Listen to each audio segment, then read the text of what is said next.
Hai, kalau cakap pasal Penang tak habis-habis nasi kandak. Tak nasi kandak pun sembor, tak pun sembor nasi kandak. Tak ada tempat lain nak makan. Jom saya bawa tempat makan lain sikit, tapi tetap kena dengan tekak kita. Okey, sekarang kita sudah sampai di Kampung Lahar Ikan Mati, Kepala Batas. Stol pizza ni betul-betul berada di tepi jalan utama. Landmark dia senang saja, berdekatan dengan Surau Al-Rauda. Stol dia ringkas tapi kemas. Konsep stol tapi serius untuk buat pizza. Kat sini ada lebih 10 jenis pilihan pizza. Selain pizza, ada juga menu lain. Untuk kali ini, kita order 2 top menu maker. Bujang signature dan BBQ pizza.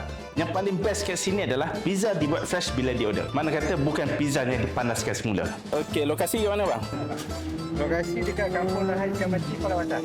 Masa operasi pukul 4 sampai ke 3 malam. Buka Isnin sampai Ahad, Isnin hari Rabu. Keras dia rangup, dalam masih lembut.